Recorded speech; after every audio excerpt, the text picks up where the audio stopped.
ನಮಸ್ಕಾರ. ನಾನು ನಾಗರಾಜ್ ಸಿದ್ದಶೇಟ್ ಅಂತ ಕುಮಟಾದಿಂದ ಮಾತಾಡ್ತಿರೋದು. ಉತ್ತರ ಕನ್ನಡ ಜಿಲ್ಲೆ ಕುಮಟಾ ತಾಲೂಕಿನಿಂದ ಮಾತಾಡ್ತಿರೋದು. ವಿಷಯ ಏನಂದರೆ, ದಾನಗಳಲ್ಲಿ ಶ್ರೇಷ್ಠ ದಾನ ಅನ್ನದಾನ, ರಕ್ತದಾನ ಅಂತ ಎಲ್ಲ ಹೇಳ್ತಾರೆ. ಇಲ್ಲ, ಅದು ಮೊದಲನೇ ದಾನ ಶ್ರೇಷ್ಠ ದಾನ ವಿದ್ಯಾದಾನ. ವಿದ್ಯಾದಾನ ನಂತರ ಅನ್ನದಾನ, ರಕ್ತದಾನ ಎಲ್ಲ ಬರ್ತದೆ. ಅದು ಆ ಒಂದು ಯಾಕೆ ವಿದ್ಯಾದಾನ ಶ್ರೇಷ್ಠ ಅಂತ ನಾನು ವಿಶ್ಲೇಷಣೆ ಕೊಡ್ತಾ ಇದ್ದೀನಿ. ತಮಗೆ ಸಂಕ್ಷಿಪ್ತವಾಗಿ ಒಂದು ವಿವರಣೆಯನ್ನು ಕೊಡ್ತಾ ಇದ್ದೀನಿ. ಯಾಕೆ ಕೇಳಿದರೆ, ಅದು ಈಗಾಗಲೇ ನಾವು ನೋಡಿ ಒಂದು ಕಡೆ ಹೋಗ್ತೀವಿ, ನಾವು ಮನೆಯಲ್ಲಿ ಹೋಗ್ತೀವೋ ಎಲ್ಲೋ ಒಂದು ಹೋಗ್ತೀವಿ, ಒಂದು ಊಟ ಮಾಡ್ಕೊಂಡು ಹೋಗಿ ಅಂತ ಊಟ ಬಡಿಸ್ತಾರೆ. ಆದರೆ ಅವರು ವಿದ್ಯೆಯನ್ನು ದಾರಿಗಳು ಕೊಡೋದಿಲ್ಲ. ಯಾಕಂದರೆ ಈ ಥರ ವಿದ್ಯೆ ಈ ಥರ ಇದೆ, ನೀನು ಮಾಡು ಅನ್ನುವಂಥದ್ದು ಯಾವುದೇ ರೀತಿಯಾದಂತಹ ನಮಗೆ ಒಂದು ವಿದ್ಯೆಯನ್ನು ದಾನ ಮಾಡಿಕೊಡೋದಿಲ್ಲ. ಆ ವಿದ್ಯೆಯನ್ನು ಯಾರು ಕೊಡ್ತಾರೆ ಅವರು ಶ್ರೇಷ್ಠ ಮನುಷ್ಯರಾಗಿರ್ತಾರೆ, ಮತ್ತು ಆ ದಾನನೂ ಕೂಡ ಶ್ರೇಷ್ಠ ಆಗಿರ್ತದೆ. ಯಾಕಂದರೆ ಅವನು ಕೂಡ ಜೀವನವನ್ನು ಸಾಗಿಸಬಹುದು, ಮತ್ತು ಮುಂದಿನ ದಿನದಲ್ಲಿ ಹಲವಾರು ಜನರಿಗೆ ವಿದ್ಯೆಯನ್ನು ಕೊಡ್ಬೋದು. ಮತ್ತು ಕೂಡಿಟ್ಟ ವಿದ್ಯೆ ಕೊಳೆಯುತ್ತದೆ, ಬಿಚ್ಚಿಟ್ಟ ವಿದ್ಯೆ ಹೊಳೆಯುತ್ತದೆ ಅನ್ನೋದು ಗಾದೆನೂ ಇದೆ. ಯಾಕಂದರೆ ನಮ್ಮ ವಿದ್ಯೆಯನ್ನು ನಾವು ಕೂಡಿಟ್ಟರೆ ಅದು ಕೊಳೆಯುತ್ತದೆ, ಯಾಕಂದರೆ ಬಿಚ್ಚಿಟ್ಟರೆ ಅದೇ ವಿದ್ಯೆ ಹೊಳೆಯುತ್ತದೆ ಅಂತ ಗಾದೆ ಇದೆ.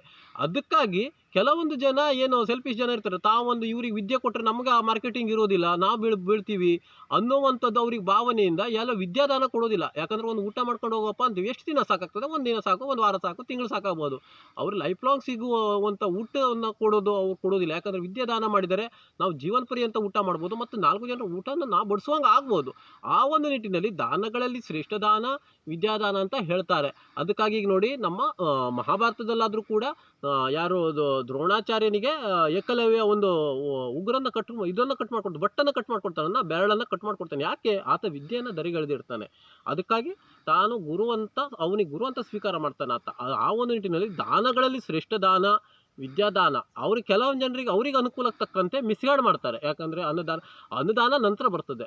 ಅನ್ನದಾನ, ರಕ್ತದಾನ ಅದೆಲ್ಲ ದಾನಗಳಲ್ಲಿ ಶ್ರೇಷ್ಠ ದಾನಗಳೇ. ಆದರೆ ಮೊದಲನೇ ದಾನ ವಿದ್ಯಾದಾನ ಅಂತ ಹೇಳಿರ್ತಾರೆ. ಯಾಕಂದರೆ ಅದನ್ನು ಹೇಳಿರೋದಿಲ್ಲ ಕೆಲವೊಂದು ಜನ. ನೀವು ವಿದ್ಯಾದಾನ ಮಾಡಿದರೆ ಸಾವಿರಾರು ಜನರಿಗೆ ನಾವು ಊಟವನ್ನು ಬಳಸ್ಬೋದು. ಮತ್ತು ಯಾರೋ ಅಷ್ಟು ಈಸಿಯಾಗಿ ನಮಗೆ ವಿದ್ಯೆ ಸಿಕ್ಕೋದಿಲ್ಲ ಎಲ್ಲೋದ್ರೂ ಕೂಡ. ಅವರೊಂದು ಯಾವುದೋ ಒಂದು ಅಂಗಡಿಯಲ್ಲಿ ಒಳ್ಳೆ ರೀತಿ ಟೇಸ್ಟ್ ಫುಡ್ ಮಾಡ್ತಾರೆ ಅಂದರೆ ಆ ವಿದ್ಯೆನ ಅವ್ರು ಬಿಟ್ಟುಕೊಡೋದಿಲ್ಲ. ಯಾಕಂದರೆ ಕೆಲವೊಂದು ಕಡೆ ಸೋಡಾ ಫ್ಯಾಕ್ಟ್ರಿ ಇದೆ ಅಂದ್ಕೊಂಡು ಅಣ್ಣನ ತಮ್ಮನಿಗೆ ಆ ಒಂದು ಇದನ್ನು ಕೊಡೋದಿಲ್ಲ, ಅದ್ರ ಹದವನ್ನೇ ಹೇಳಿರೋದಿಲ್ಲ. ಯಾಕೆ ಕೇಳಿದ್ರೆ, ಆ ವಿದ್ಯೆನ ಅವ್ರು ಬಿಟ್ಟುಕೊಟ್ರೆ ಅವರಿಗೆ ಆ ಮಾರ್ಕೆಟಿಂಗ್ ಬಿದ್ದೋಗ್ತದೆ. ಆ ಒಂದು ನಿಟ್ಟಿನಲ್ಲಿ ದಾನಗಳಲ್ಲಿ ಶ್ರೇಷ್ಠ ದಾನ ವಿದ್ಯಾದಾನ ಅಂತ ಮೊದಲೇ ನಮ್ಮ ಗುರುಗಳೆಲ್ಲ ಹೇಳ್ತಾ ಇದ್ರು. ಕೆಲಕ್ಕೆ ಬಾಕಿರು ಯಾವ್ಯಾವ ರೀತಿ ಒಂದು ಇದು ಬರ್ದಿಟ್ಟಿದ್ರೆ ನನಗೆ ಗೊತ್ತಿಲ್ಲ.